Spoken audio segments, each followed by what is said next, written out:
Arguably the biggest free speech case in Europe at the moment is again an example of the process being the punishment, because it's 5 years and counting since I went to Helsinki, Finland to meet with parliamentarian Päivi Räsänen, who's been a member of parliament for almost 30 years.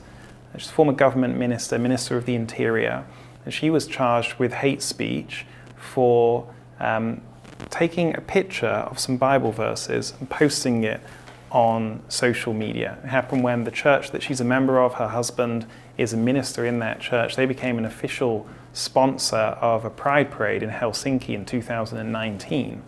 And Päivi was concerned about her church sponsoring this, and so spoke out with a picture of some Bible verses. Very limited act of hers, but it was enough to get the attention of the police.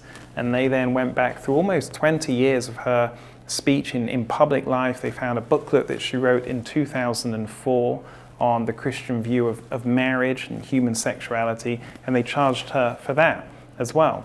And then a radio show, much like this one, debating these different issues, they took 2 minutes out of context and created a third criminal charge for that as well. As a result of these 3 actions, she has spent over 5 years now being pursued through the Finnish criminal courts.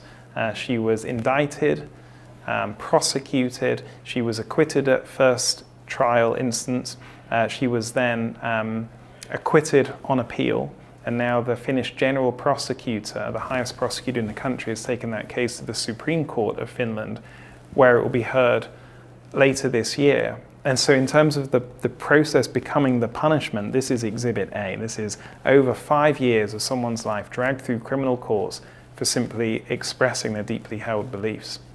Well, you've actually been writing about the rise of hate speech legislation in Europe. Firstly, how can you ever define hate speech? And secondly, just how great a threat does it actually constitute to our freedoms?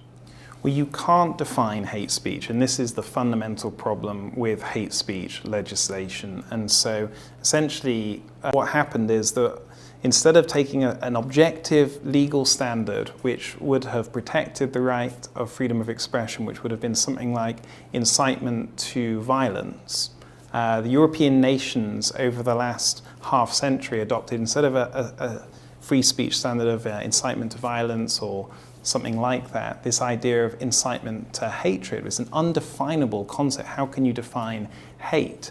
And so because there is no objective and understood definition of what incitement to hatred or hate speech means, it's therefore interpreted by those who are in power.